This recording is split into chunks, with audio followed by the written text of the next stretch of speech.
Hello friend, welcome back आपके अपने YouTube channel success मंत्रा में। मैं हूँ एपी सिंह। दोस्तों, आज आपके सामने अगली वीडियो लेके उपस्थित हूँ। तो प्लीज़ से सबसे पहले हमारा दोस्तों ये लास्ट टॉपिक चल रहा है वैसे दृढ़पिंड और कणों की निकाय वाली चैप्टर की का आज लास्ट टॉपिक है। तो शुरुआत करते हैं कणों के कोणीय संवेग के संरक्षण का सिद्धांत से।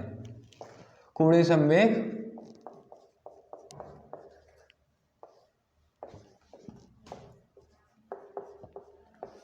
के संरक्षण का सिद्धांत।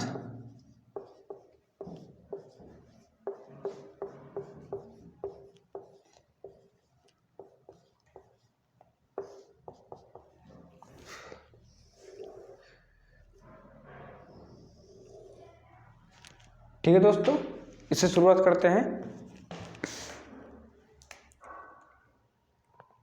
यदि कोई अच्छे से परितः घूमते हुए किसी पिंड पर, यदि किसी अच्छी परितः कोई पिंड घूम रहा है, ये अच्छा है, इसके परितः ये पिंड कोई घूम रहा है ऐसे करके, तो यदि इस पिंड पर घूमते हुए किसी पिंड उस पिंड पर कोई बाह्य बल ना लगाया जाए तो उसका जो कोणीय संवेग होता है वो संरक्षित रहता है, वो नियत रहता है, वो चेंज नहीं होता, वो बराबर ही रहता है एक ही बार में।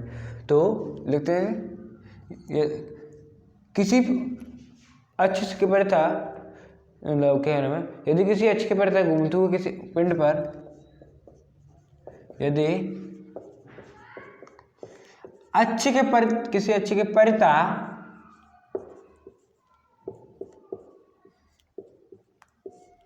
घूमते हुए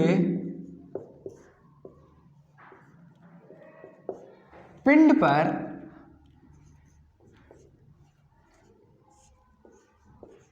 कोई बाह्य बल न लगाया जाए,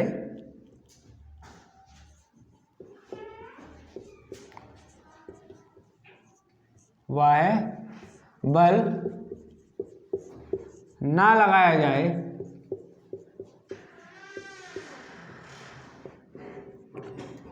तो उस पिंड का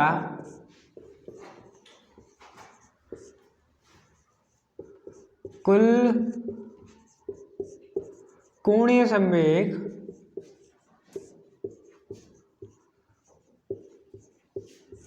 नियत रहता है, नियत रहता है दोस्तों। ठीक दोस्तों, अब देखिए नियत रहता है। हम जानते हैं कोणीय संवेग बराबर क्या होता है। कोणीय संवेग जे बराबर हमारा निकला था पी, जे बराबर आर इंटू पी। लेकिन कोणीय संवेग जड़ तो आघूर्ण वाले संबंध में देखा जाए तो जे बराबर आई ओमेगा। इस फॉर्मूले के हिसाब से, क्योंकि ये भी नियत रह रहा है, चेंजेबल नहीं है, तो इसका मतलब है कि आई ओमेगा 1 बराबर I omega I two omega 2, I 1 omega 1 बराबर आई टू ओमेगा 2। ठीक है, इसका मतलब चेंज नहीं है। अब देखिए एक बात मैं आपको कॉमन से बता दूं, किसी भी फॉर्मूला या आई कुछ भी आ जाए, अगर कभी भी संरक्षण का नियम आ जाता है तो इसका मतलब है कि उस मामले में, उस मैटर में, मतलब उस नियम में, उस लॉ में, उस थ्योरम में कुछ ना कुछ चीज तो है जो नियत रहेगी, बराबर रहेगी। ठीक है दोस्तों, इसमें हमारा कोणीय संवेग नियत रहता है। तो यहाँ बात कोणीय संवेग की नहीं हो रही, बात हो रही है आई के साथ ओमेगा के गुणनफल की, और आज जड़त्व आघूर्ण और ये हमारा कोणीय वेग का है, इसके गुणनफल की बात हो रही है। मेन फोकस यहाँ पे जड़त्व आघूर्ण पर दिया गया है। ठीक है दोस्तों, कोणीय संवेग का तो एक बहाना ले लिया गया है कहने का मतलब। ऐसी ऊर्जा के संरक्षण के नियम में ऊर्जा तो एक तरफ से ले लेते हैं, लेकिन मेन फोकस होता है हमारा कार्य पर। अगला पॉइंट करा दो खैर आपको।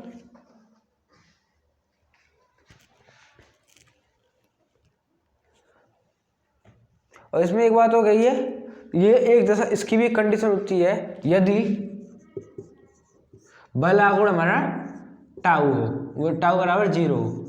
टाउ बराबर 0 का होगा जब उसके ऊपर कोई बाह्य बल नहीं लगाया जाएगा, तो ऑब्वियसली टाउ बराबर 0 हो जाएगा दोस्तों। खैर मैं इसको फिर अगला पॉइंट लगाता हूँ।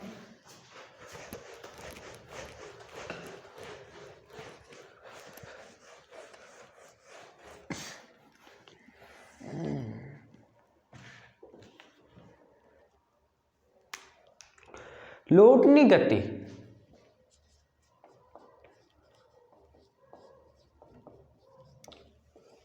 इसको आपको सिंपल भाषा में बताऊं तो आमतौर पर जो भाषा यूज होती है उसके लिए, किसी पिंड की स्थानांतरित गति के साथ साथ यदि कोई पिंड घूर्णन गति भी कर रहा है, अपने अक्ष पे घूमने के साथ साथ वो आगे भी बढ़ रहा है, वो आगे भी चल रहा है, तो वो पिंड की लोटनी गति कहलाएगी। अब फिजिक्स की भाषा में क्या लिखा है वो देख लेते हैं। जब कोई पिंड अपने अक्ष के परितः घूर्णन के साथ साथ रेखीय गति भी करता है तो यह उसकी गति लोटनी गति कहलाती है। सेम वही बात है दोस्तों। इसमें जैसे कि इसका किसी का भी एग्जाम्पल ले लीजिए, अब साइकिल चलाते हैं, पहिया भी घूमता रहता है, अपने मतलब घूर्णन गति भी हो रही है और साइकिल भी आगे बढ़ती रहती है, अर्थात रेखीय गति भी हो रही है, स्थानांतरित गति भी हो रही है और पहिया भी घूम रहा है, घूर्णन गति भी हो रही है। तो वही है, जब कोई पिंड स्थानांतरित गति के साथ अपने अक्ष के परितः घूर्णन के साथ साथ रेखीय गति भी करता है। कलर चेंज करता हूँ। जब कोई पिंड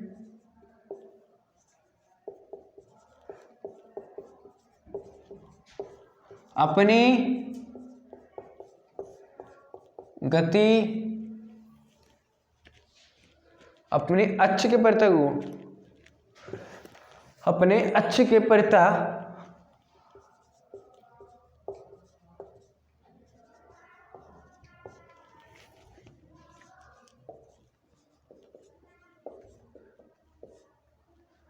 घूर्णन गति के साथ साथ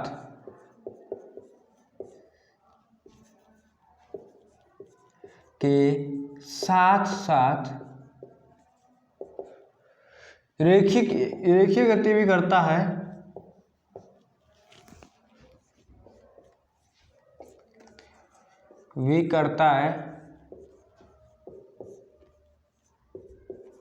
तो पिंड की इस गति को, इस प्रकार की गति को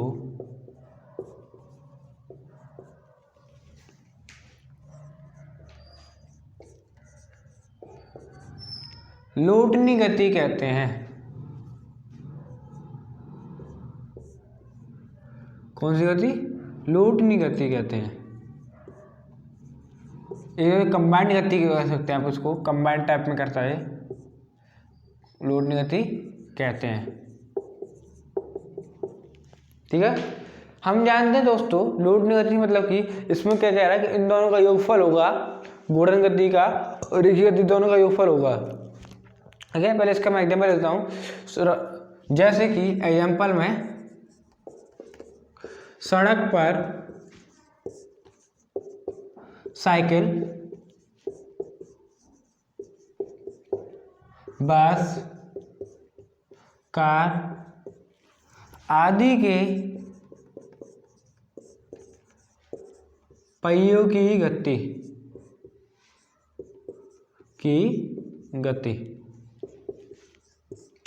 एक तरफ से दोस्तों हमारी अर्थ भी लोटनी गति करती है, क्योंकि वो अपने सूर्य का चक्कर भी लगाती है और एक तरफ से अपने अक्ष पे घूमती भी रहती है।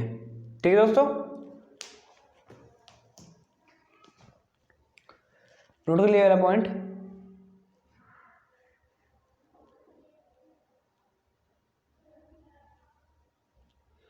दोस्तों इसमें एक कॉमन चीज है कि फिसलन नहीं होनी चाहिए।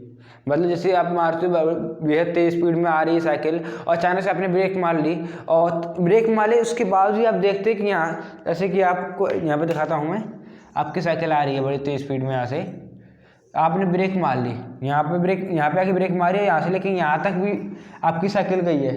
लेकिन इसमें आपने क्या एक चीज़ नोटिस करी कभी, जब आप ब्रेक मारे तो आपके पहियों की जो गति होती है वो तो रुक जाती है, वही पहिए नहीं घूमते, लेकिन फिर भी इतने तक आपकी साइकिल आगे जाती है। स्थानांतरित गति इतने एरिया में घूर्णन गति रुक जाती है और स्थानांतरित गति होती रहती है। इसका मतलब ये एक प्रकार लोटनी गति नहीं होगी, लेकिन जब आपकी साइकिल चल रही होती है आमतौर पर तो वो लोटनी गति करती है। अर्थात इसमें बिना फिसलन की गति करना ही लोटनी गति कहलाता है। कोई भी पहिया बिना फिसलन की गति करता है तो उसको लोटनी गति कहते हैं दोस्तों।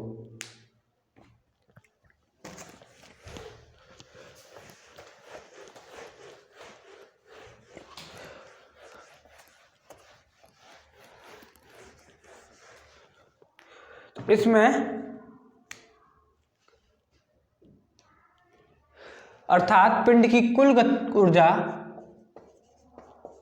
लोटनी गति के फॉर्मूले से हमारे क्या आती है, पिंड की कुल गतिज ऊर्जा, सॉरी लौटने ऊर्जा कह सकते हैं, जो उस पर डिपेंड होती है, अर्थात पिंड की कुल गतिज ऊर्जा बराबर, जो हमारा के है, मान लीजिए के है कुल गतिज ऊर्जा, half I omega square plus half M V square, जब वी आर सी एम वाला है, आर वी सी एम वाला है, वी मतलब द्रव्यमान केंद्र वाला। एक फॉर्मूला दोस्तों इसको नोट कर लीजिए,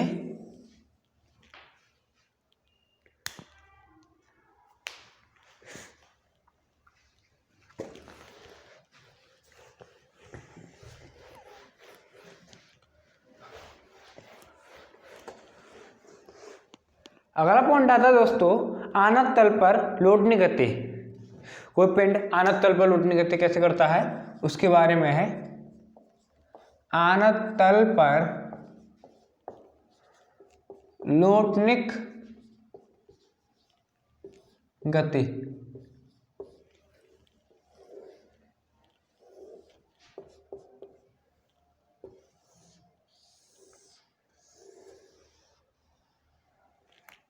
थीटा कोण बना रहा है, कोण ए बी सी,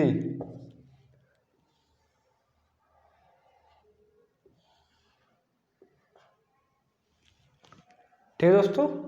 यहाँ ऐसी त्रिज्या आर मानते हैं, चलो मान लेते हैं आर, ये दूरी एच है,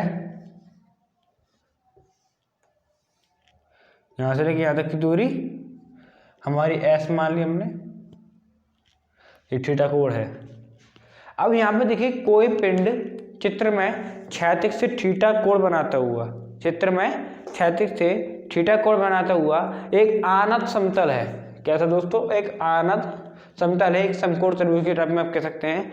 आनत समतल है जिस पर द्रव्यमान m, ये पिंड है, इसका द्रव्यमान m है, और द्रव्यमान m तथा r का त्रिज्या, ये पिंड जो हमारा है इसकी त्रिज्या मैंने r पहले दी है, r का एक शुद्ध पिंड, एक शुद्ध लौटनिक अनंत गति कर रहा है, एक शुद्ध लौटनिक गति कर रहा है, पिंड एक शुद्ध लौटनिक गति कर रहा है। तब मैं लिख देता हूं, चित्र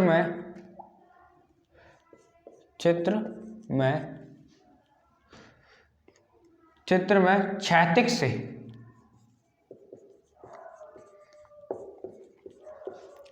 थीटा कोण बनाता हुआ एक आनत समतल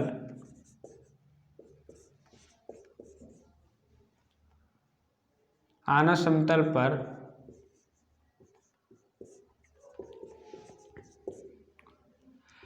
m द्रव्यमान का तथा r त्रिज्या वाला, m द्रव्यमान तथा r त्रिज्या वाला कोई पिंड, r त्रिज्या वाला पिंड शुद्ध लौटनिक गति कर रहा है।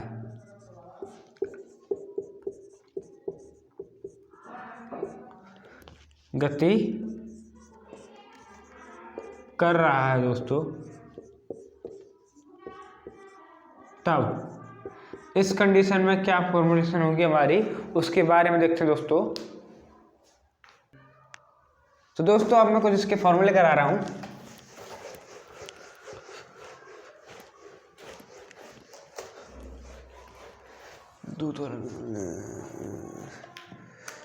आनत तल पर के निम्नतम बिंदु पर पिंड का वेग क्या होता है उसके बारे में।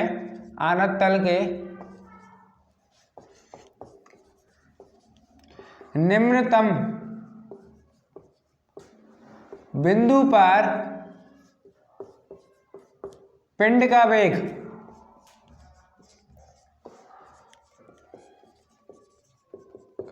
क्या होता है। दोस्तों ये होता है v बराबर 2gs sin theta upon 1+k² ऊपर से लिख लीजिए तो पूरा अंडर रूट में होता है दोस्तों। ये एक फॉर्मूला है, मैं आपको बता दूंगा जो 2-3 फॉर्मूले, इनमें सबसे ज़्यादा यूजफुल कौन सा है। अनंत तल पर त्वरण क्या होता है, तल पर त्वरण हमारा होता है दोस्तों अल्फा बराबर g sin theta upon under root 1+k² ठीक है दोस्तों। सॉरी, ये वाला अंडर रूट में नहीं होता, सिर्फ ऊपर ऊपर वाला होता है। थर्ड पॉइंट है दोस्तों हमारा अनंत तल के निम्नतम बिंदु पर पहुंचने में लगा समय। अनंत तल के निम्नतम बिंदु पर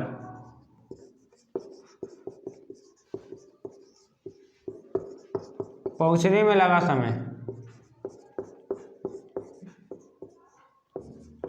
समय, ये कितना हुआ, t बराबर 1/sin थीटा h/2g होता है, सॉरी 2h/g भाई का पूरा आएगा फॉर्मेशन अंडर रूट में 1+k² दोस्तों। इसमें सबसे ज़्यादा इम्पोर्टेंट फार्मूला होता है हमारा बीच वाला, अर्थात ये यहाँ पे दोस्तों हमारा जो k है वो होता क्या है, एक गुणन त्रिज्या है। k क्या है, गुणन त्रिज्या, जो मैं आपको ऊपर नहीं दिखाया हूँ, गुणन त्रिज्या। बीच वाला फॉर्मूला दोस्तों इंपॉर्टेंट है, इसको याद जरूर रखिएगा, ऊपर वाले दो कम इंपॉर्टेंट है। तो दोस्तों उम्मीद करता हूँ वीडियो आपको पसंद आई होगी। वीडियो पसंद है तो लाइक करें, कमेंट करें, शेयर करें दोस्तों के साथ, चैनल को सब्सक्राइब करके बेल आइकन जरूर दबा दें। मिलते हैं आपसे अगले वीडियो में, तब तक के लिए धन्यवाद।